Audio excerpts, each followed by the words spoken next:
A Faint Heart. By Fyodor Dostoevsky. From White Nights and Other Stories, 1918. Translated by Constance Garnett. Under the same roof in the same flat on the same fourth story lived two young men, colleagues in the service, Arkady Ivanovich Nefedevich and Vasia Shumkov. The author, of course, feels the necessity of explaining to the reader why one is given his full title, while the other's name is abbreviated, if only that such a mode of expression may not be regarded as unseemly and rather familiar. But, to do so, it would first be necessary to explain and describe the rank and years and calling and duty in the service, and even, indeed, the characters of the persons concerned, and since there are so many writers who begin in that way, the author of the proposed story, solely in order to be unlike them, that is, some people will perhaps say, entirely on account of his boundless vanity, decides to begin straight away with action. Having completed this introduction, he begins. Towards 6 o'clock on New Year's Eve Shumkov returned home. Arkady Ivanovich, who was lying on the bed, woke up and looked at his friend with half-closed eyes. He saw that Vasia had on his very best trousers and a very clean shirt front. That, of course, struck him. Where had Vasia to go like that? And he had not dined at home either. Meanwhile, Shumkov had lighted a candle, and Arkady Ivanovich guessed immediately that his friend was intending to wake him accidentally.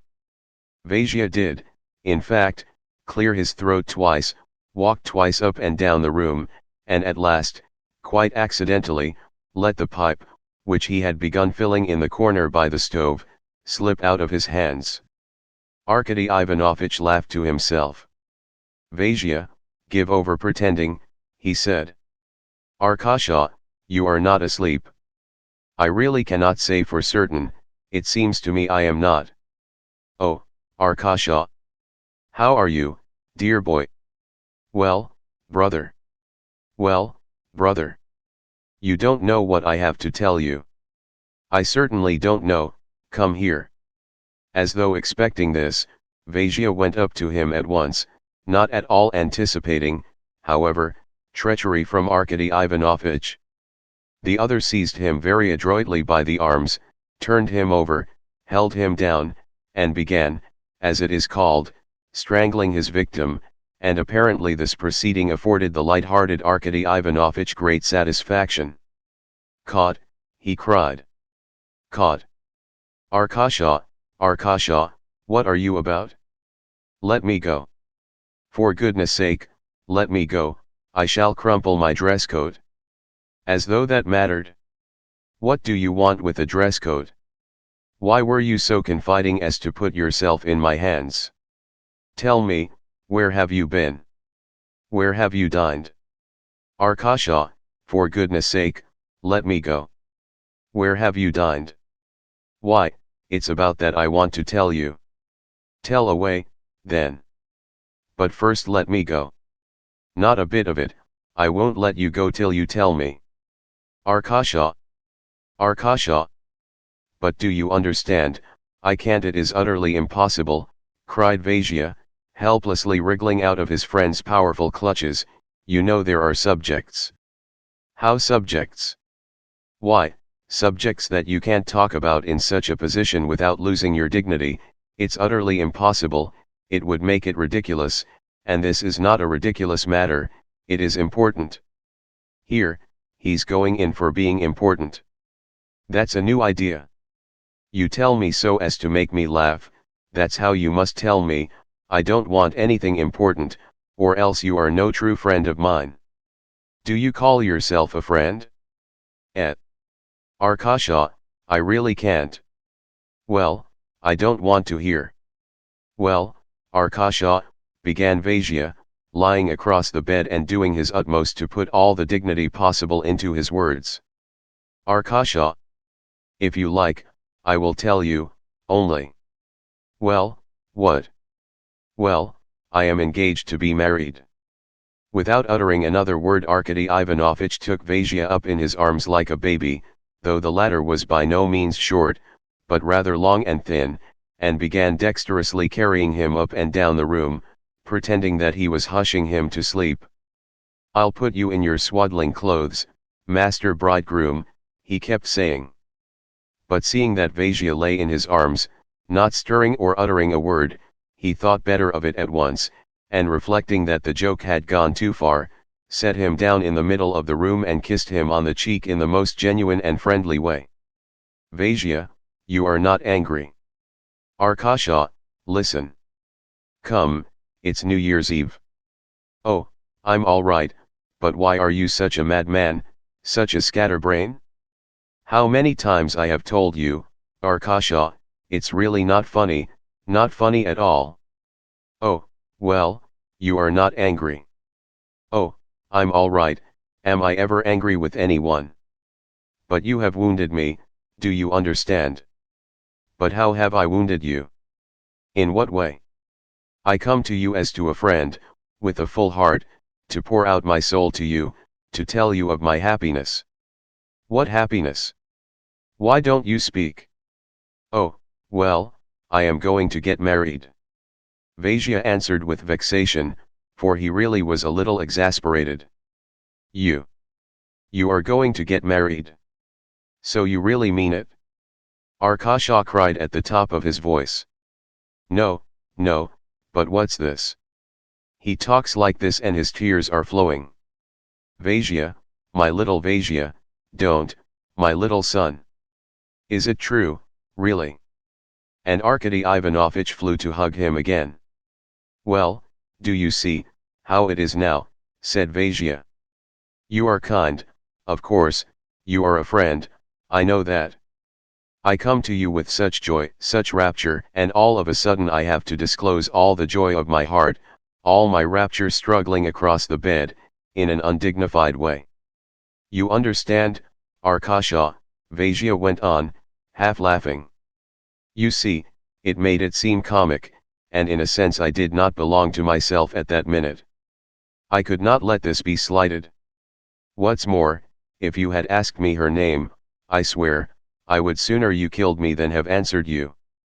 But, Vasia, why did you not speak? You should have told me all about it sooner and I would not have played the fool, cried Arkady Ivanovitch in genuine despair.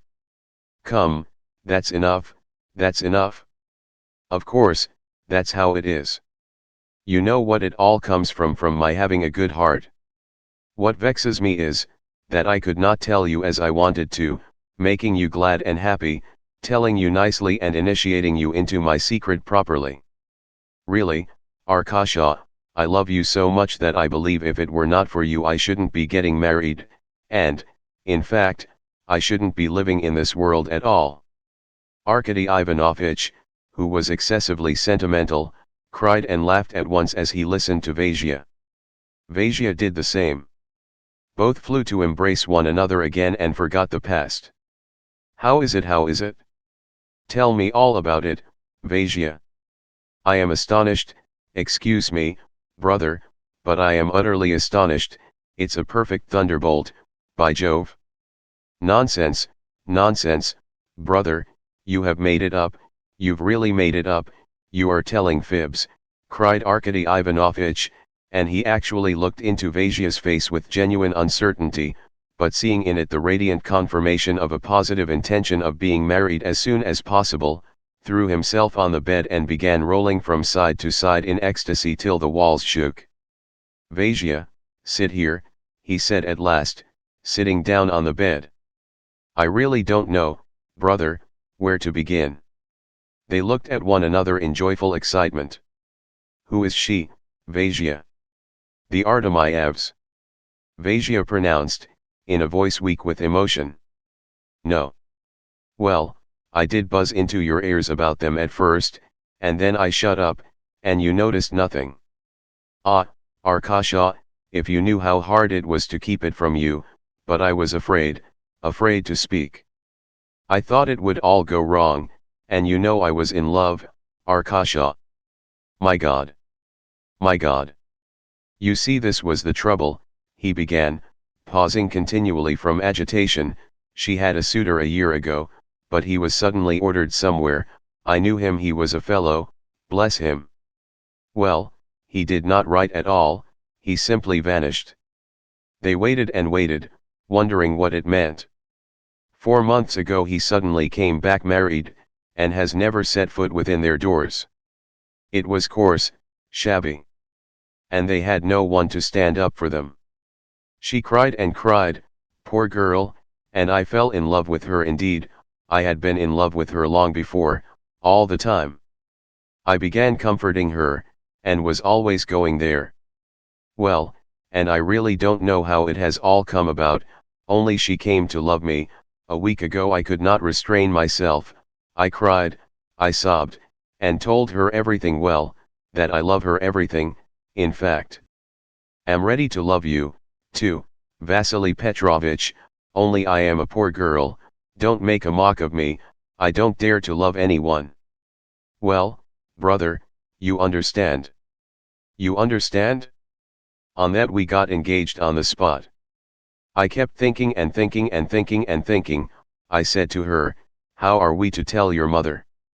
She said, it will be hard, wait a little, she's afraid, and now maybe she would not let you have me, she keeps crying, too. Without telling her I blurted it out to her mother today. Lizanka fell on her knees before her, I did the same. Well, she gave us her blessing. Arkasha, Arkasha. My dear fellow. We will live together. No, I won't part from you for anything. Vasia, look at you as I may, I can't believe it. I don't believe it, I swear. I keep feeling as though. Listen, how can you be engaged to be married? How is it I didn't know, eh?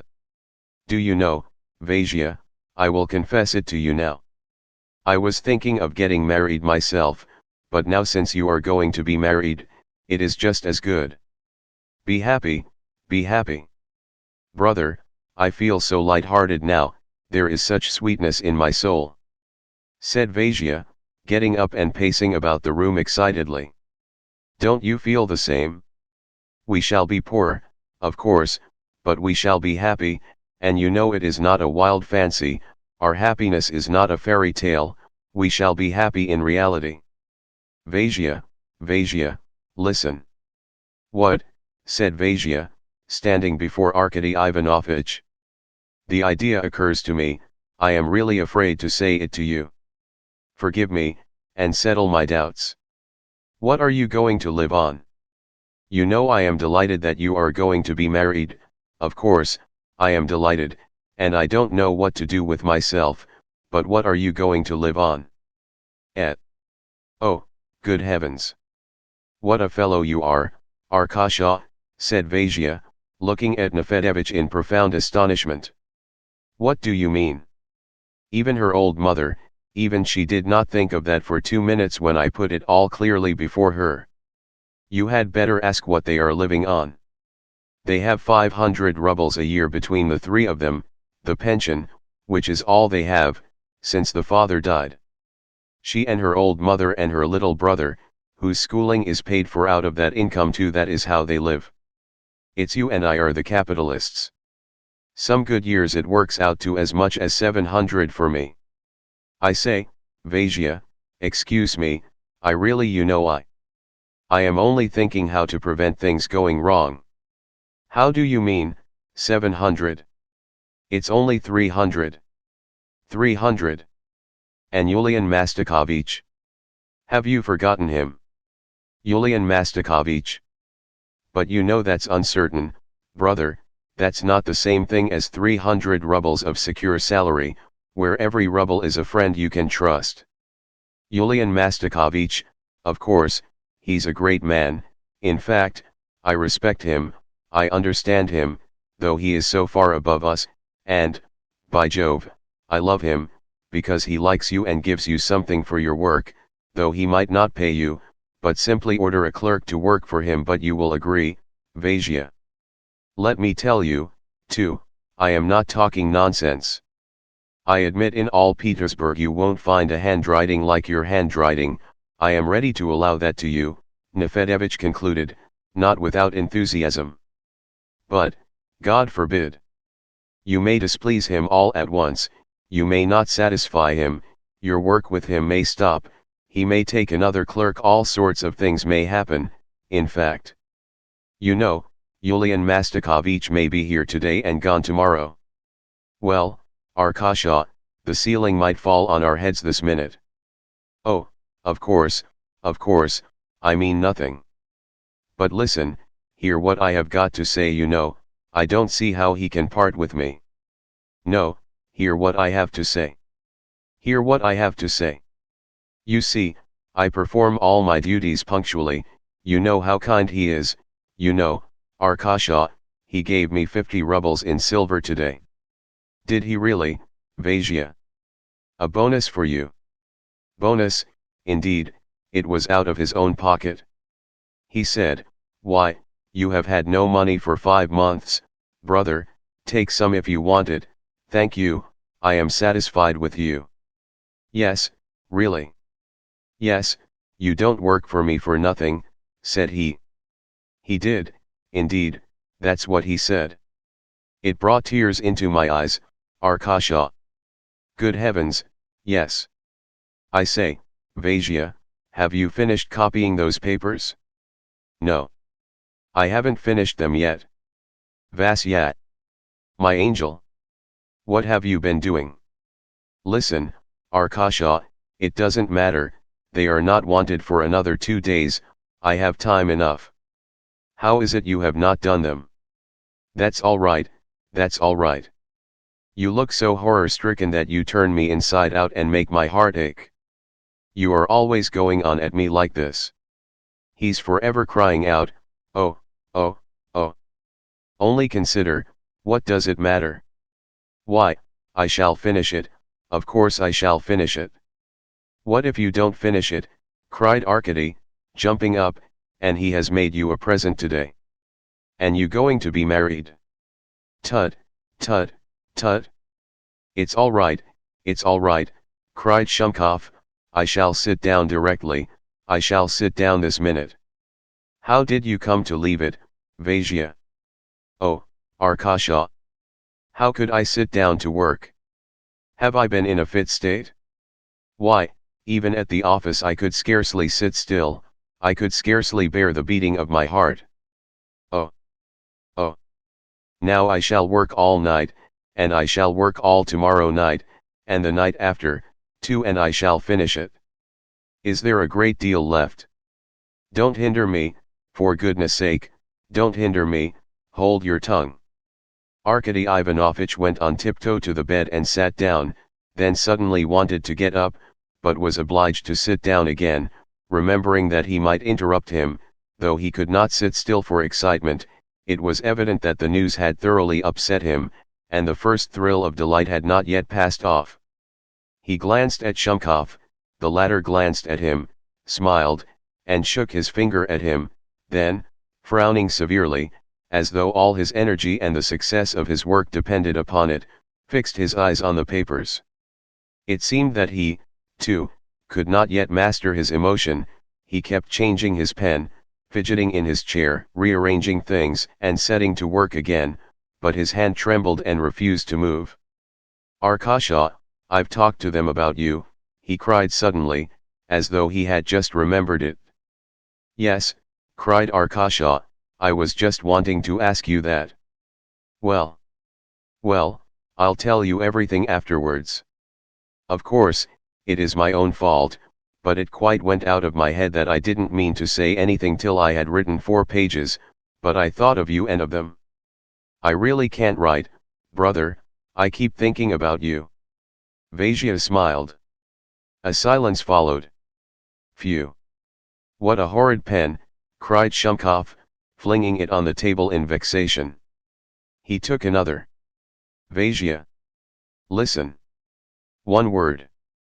Well, make haste, and for the last time. Have you a great deal left to do? Ah, brother. Vasia frowned, as though there could be nothing more terrible and murderous in the whole world than such a question. A lot, a fearful lot. Do you know, I have an idea. What? Oh, never mind, go on writing. Why, what? What? It's past 6, Vasia. Here Nefedevich smiled and winked slyly at Vasia, though with a certain timidity, not knowing how Vasia would take it. "Well, what is it?" said Vasia, throwing down his pen, looking him straight in the face and actually turning pale with excitement. "Do you know what? For goodness sake, what is it? I tell you what, you are excited, you won't get much done." "Stop, stop, stop. I have it, listen," said Nefedevich, jumping up from the bed in delight, preventing Vasia from speaking and doing his utmost to ward off all objections. "First of all you must get calm, you must pull yourself together, mustn't you?" "Arkasha, Arkasha," cried Vasia, jumping up from his chair, "I will work all night, I will, really." Of course, you won't go to bed till morning." "I won't go to bed, I won't go to bed at all." "No, that won't do, you must sleep, go to bed at 5. "I will call you at 8. Tomorrow is a holiday, you can sit and scribble away all day long. Then the night and but have you a great deal left to do." "Yes, look. Vasia, quivering with excitement and suspense, showed the manuscript. "Look. I say, brother, that's not much." "My dear fellow, there's some more of it," said Vasia, looking very timidly at Nefedevich, as though the decision whether he was to go or not depended upon the latter. "How much?" "2 signatures." "Well, what's that? Come, I tell you what. We shall have time to finish it, by Jove, we shall." "Arkasha." "Vasia, listen. Tonight, on New Year's Eve, everyone is at home with his family. You and I are the only ones without a home or relations." "Oh, Vasia." Nefedevich clutched Vasia and hugged him in his leonine arms. "Arkasha, it's settled." "Vasia, boy, I only wanted to say this. You see, Vasia, listen, bandy legs, listen." Arkady stopped, with his mouth open, because he could not speak for delight. Vasia held him by the shoulders, gazed into his face and moved his lips, as though he wanted to speak for him. "Well," he brought out at last. "Introduce me to them today. Arkady, let us go to tea there. I tell you what. We won't even stay to see in the new year, we'll come away earlier," cried Vasia, with genuine inspiration. "That is, we'll go for 2 hours, neither more nor less. And then separation till I have finished. Vasia, boy." "Arkady." 3 minutes later Arkady was dressed in his best. Vasia did nothing but brush himself, because he had been in such haste to work that he had not changed his trousers. They hurried out into the street, each more pleased than the other. Their way lay from the Petersburg side to Kolomna. Arkady Ivanovitch stepped out boldly and vigorously, so that from his walk alone one could see how glad he was at the good fortune of his friend, who was more and more radiant with happiness. Vasia trotted along with shorter steps, though his deportment was none the less dignified. Arkady Ivanovitch, in fact, had never seen him before to such advantage. At that moment he actually felt more respect for him, and Vasia's physical defect, of which the reader is not yet aware.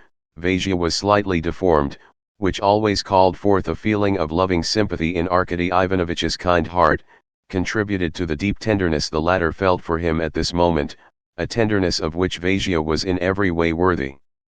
Arkady Ivanovitch felt ready to weep with happiness, but he restrained himself. "Where are you going, Vasia?" "It is nearer this way," he cried, seeing that Vasia was making in the direction of Voznesenky. "Hold your tongue, Arkasha. It really is nearer, Vasia." "Do you know what, Arkasha?"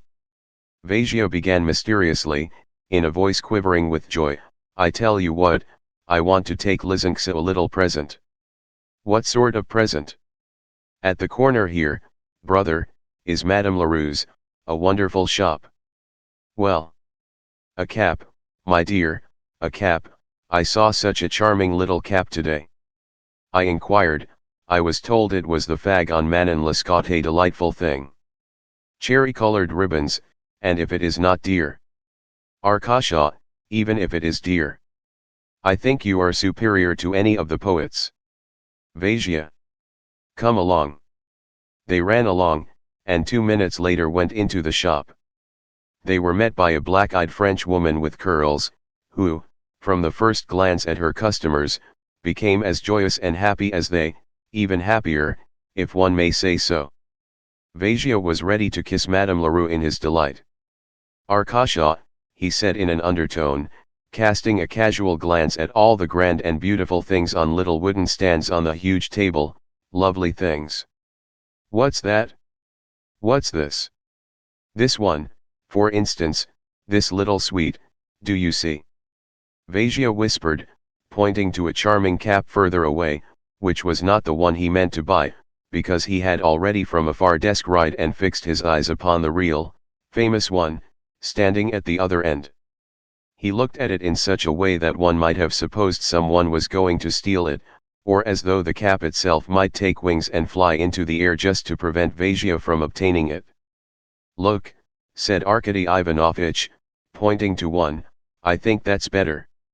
Well, Arkasha, that does you credit, I begin to respect you for your taste, said Vasia, resorting to cunning with Arkasha in the tenderness of his heart.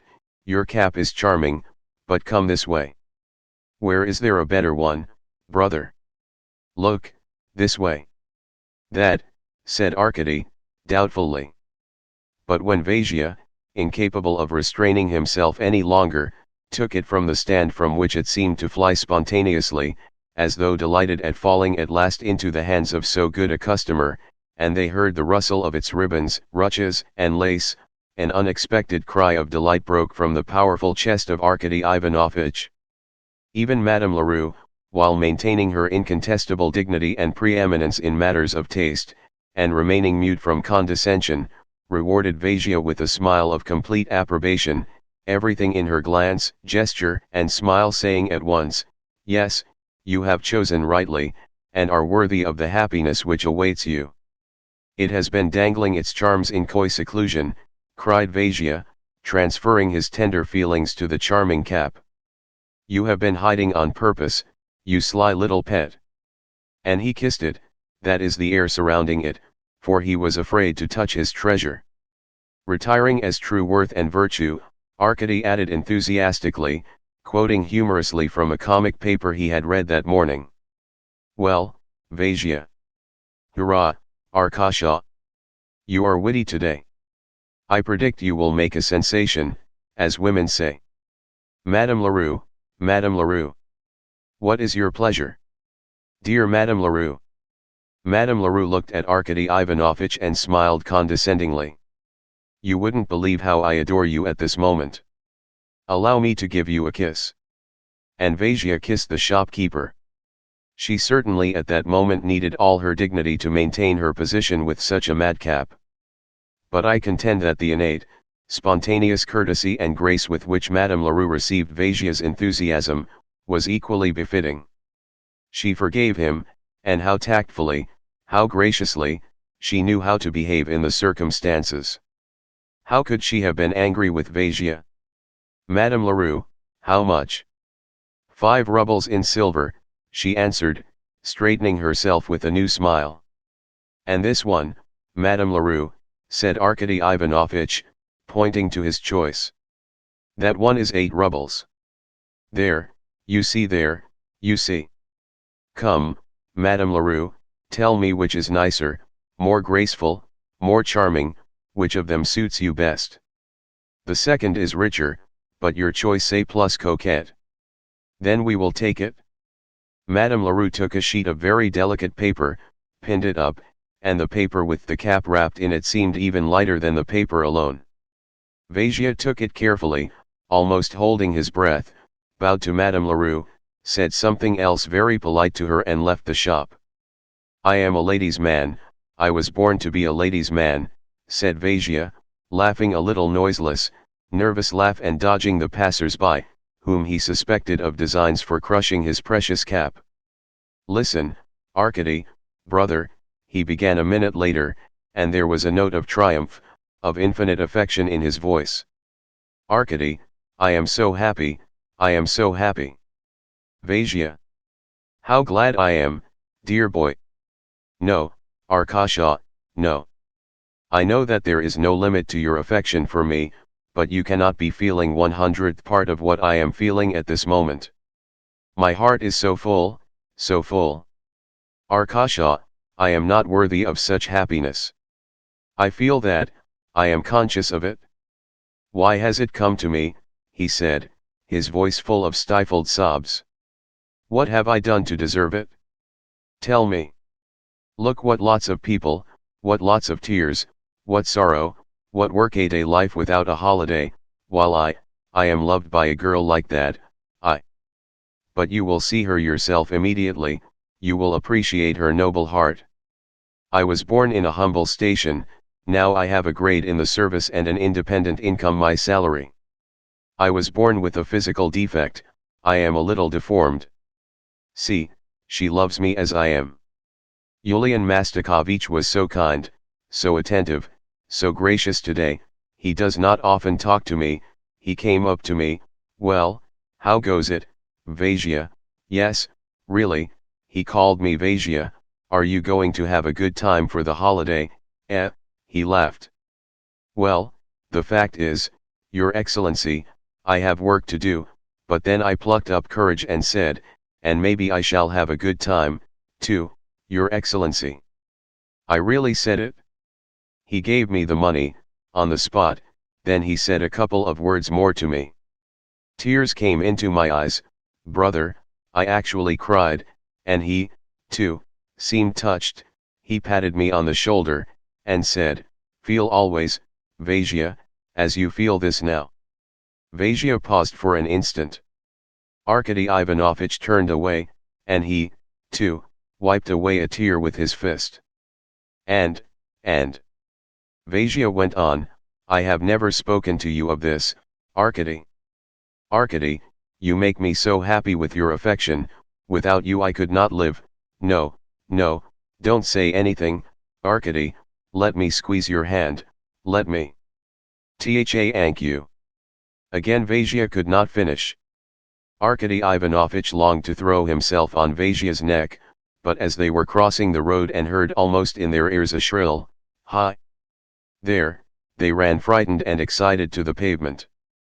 Arkady Ivanovich was positively relieved.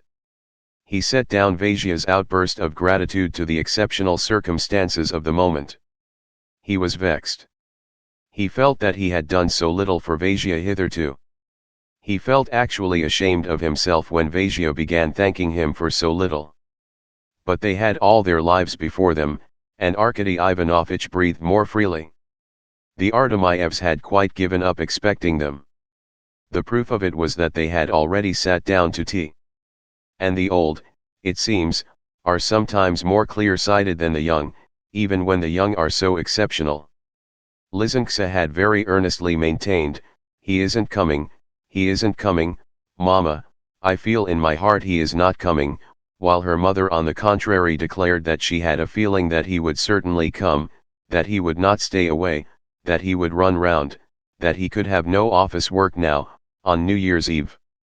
Even as Lizynka opened the door she did not in the least expect to see them, and greeted them breathlessly, with her heart throbbing like a captured bird's, flushing and turning as red as a cherry, a fruit which she wonderfully resembled. Good heavens, what a surprise it was! What a joyful "oh" broke from her lips. Deceiver! My darling, she cried, throwing her arms round Vasia's neck. But imagine her amazement, her sudden confusion, just behind Vasia, as though trying to hide behind his back, stood Arkady Ivanovich, a trifle out of countenance. It must be admitted that he was awkward in the company of women, very awkward indeed, in fact on one occasion something occurred but of that later. You must put yourself in his place, however.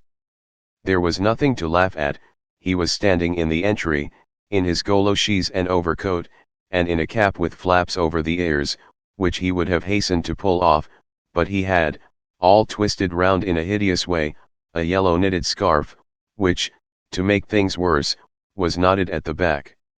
He had to disentangle all this, to take it off as quickly as possible, to show himself to more advantage, for there is no one who does not prefer to show himself to advantage. And then Vasia, vexatious insufferable Vasia, of course always the same dear kind Vasia, but now insufferable, ruthless Vasia. Here, he shouted, Lysincsa, I have brought you my Arcady. What do you think of him? He is my best friend, embrace him, kiss him, Lysincsa, give him a kiss in advance, afterwards you will know him better, you can take it back again. Well, what, I ask you, was Arkady Ivanovitch to do? And he had only untwisted half of the scarf so far. I really am sometimes ashamed of Vasia's excess of enthusiasm. It is, of course, the sign of a good heart, but it's awkward, not nice. At last both went in. The mother was unutterably delighted to make Arkady Ivanovitch's acquaintance, she had heard so much about him, she had. But she did not.